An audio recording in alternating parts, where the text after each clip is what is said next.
Okay, after that, let's start with triple bond. What happens for triple bond? Here is the triple bond.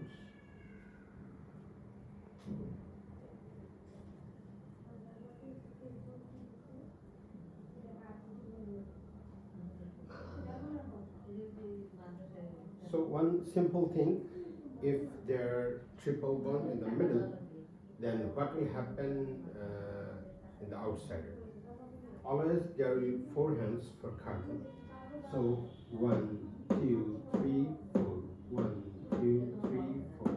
So that means you can say 4 bonds in carbon, 3 inside, 1 outside. 3 inside, 1 outside. Okay. So let's see if we add hydrogen,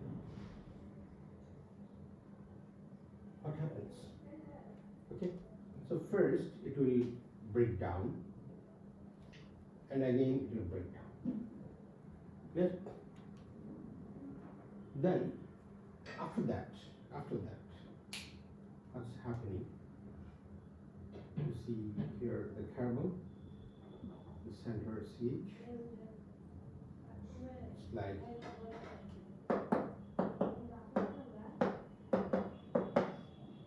okay. Then this broken part,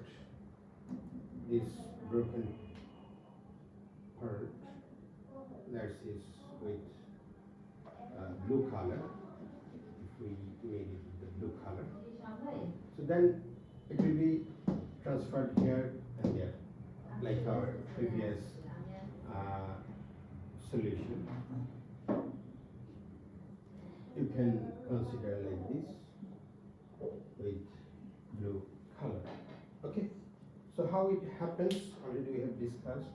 Say for 1 electron here, 1 electron there, so 2 electrons, it will be scattered and separated, and here 1 hydrogen and 1 hydrogen, 1 hydrogen, 1 hydrogen.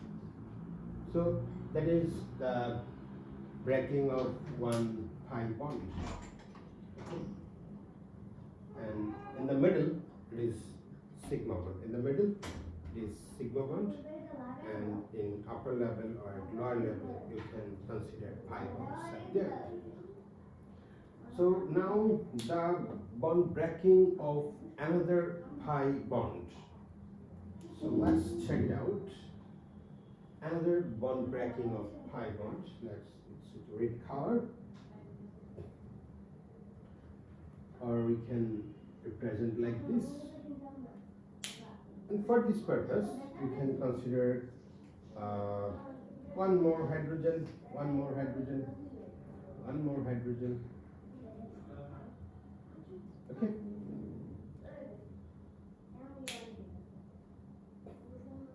So for alkyne, the same things are happening 2 times. For alkene, it was happened 1 time, and for alkyne, it will happen 2 times. Okay, it will happen 2 times. So here 1 hydrogen and another hydrogen, like 1 hydrogen and another hydrogen. Okay, so very simple, very simple, very simple. Let's see.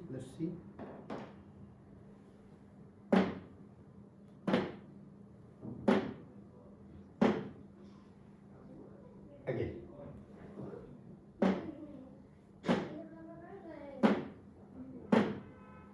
Clear? Last time.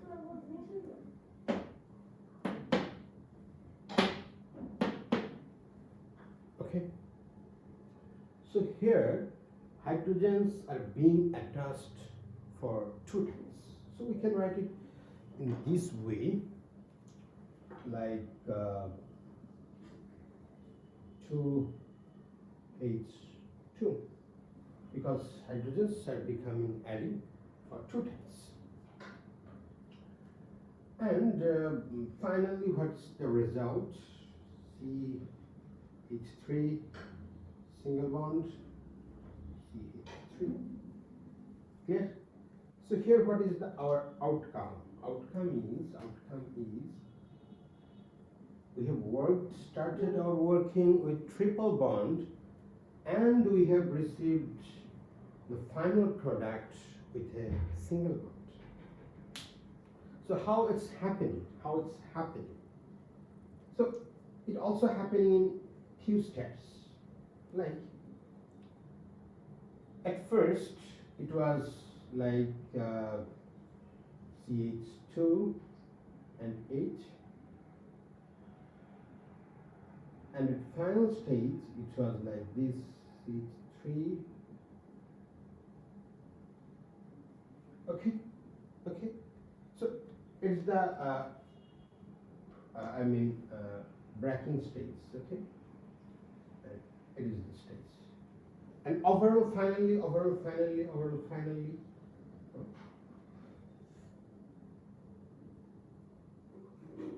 Okay.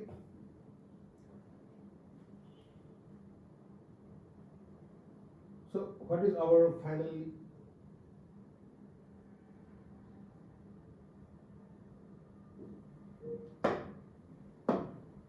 Same thing. So what are the alternatives? You can write it. So let's see alternatively we can write HC triple bond CH with one hydrogen, and finally if we break down one bond, then it will be H2C double bond CH2. And now let's start with this.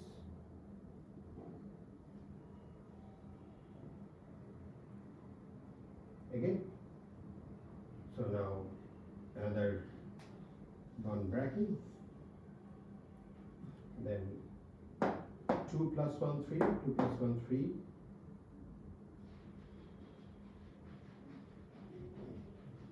Okay. So you can write it simply. So there are several ways you can write. There is no specific limitations. You are open to write it as your own. Okay, so how it attests? To being attest, here we have to add nickel, platinum, or palladium. Just you can add nickel. So how they are being attached? Okay. Actually, nickels, they are the catalyst. Catalyst being like this, nickel. In their body, in their metallic body, there is some active surface. So in their body, they carry one hydrogen molecule. That is, hydrogens are being carried. Like this one is nickel, and these two are the hydrogens.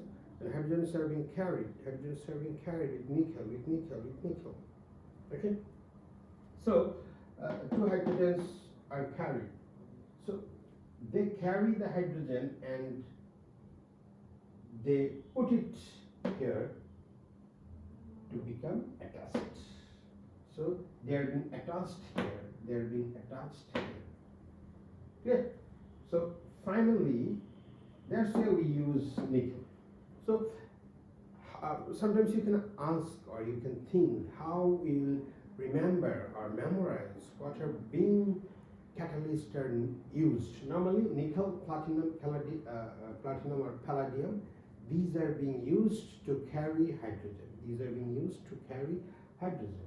So when we need hydrogenation, then we can use nickel.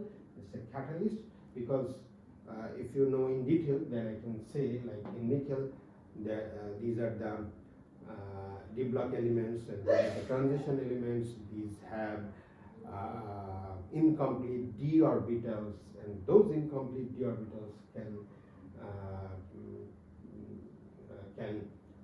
make a space to catch up those hydrogens.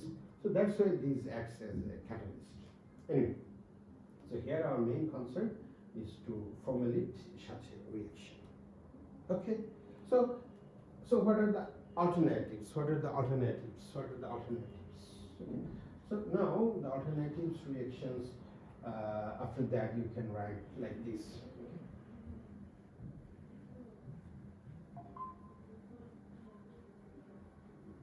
So now for your practice, you can write it like you can add in first step HCl or in second step another HCl. 2 times you can add HCl. Okay.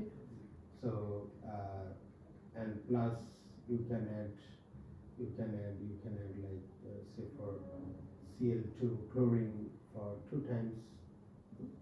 The same thing. Okay. If it is not popular, this system is not popular to you, you can write it like this. No problem. I hope it's not popular to you. So you can write it like this. So you can put another one 2Br2. Okay. Or you can practice like this HBr 2HBr. Okay. Or you can practice like this 2HI. Got it? Or you can practice like 2I2. No problem. So what will be the answer? Very simple things.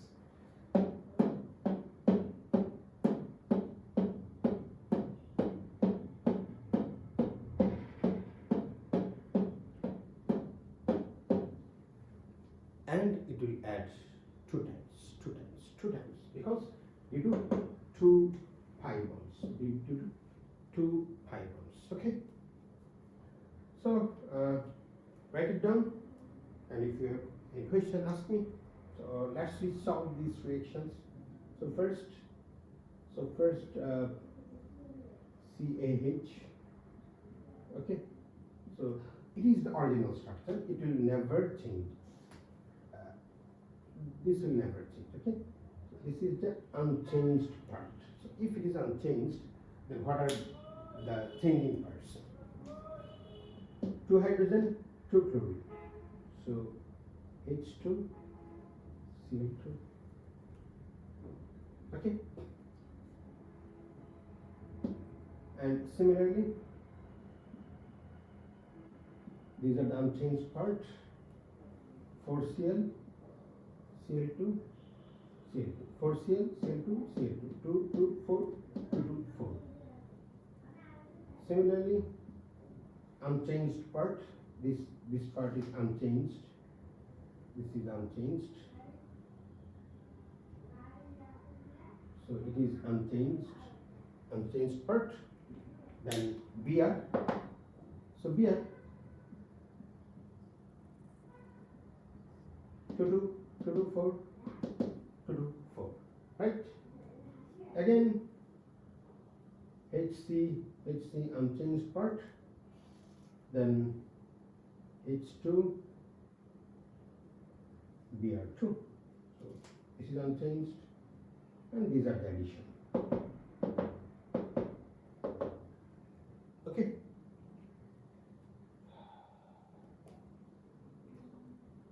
You can ask, okay, if I add hydrogen first, then bromine on the another side. No, it will not happen, because there is a law which is called Martnikov law. As per Martnikov law, hydrogen will add at that carbon where there is higher number of hydrogen. So that means hydrogen will gather at that carbon where there are higher number of hydrogen. In that sense, following this Martnikov formula, hydrogen will add with that carbon where there is higher number of hydrogen.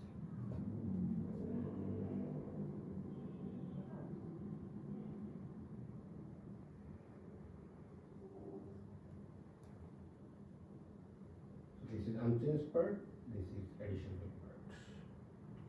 Same as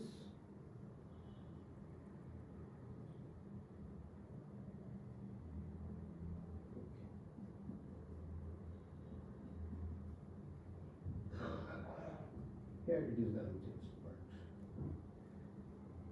Clear? And finally, how will you confirm that? And what is their process? You will never ever you will directly write down the reactions. What will you do? You will go to my explanation part, and you will break down this, and following my explanation, and you will write it as per my previous explanation, and then you will find out what is the final product.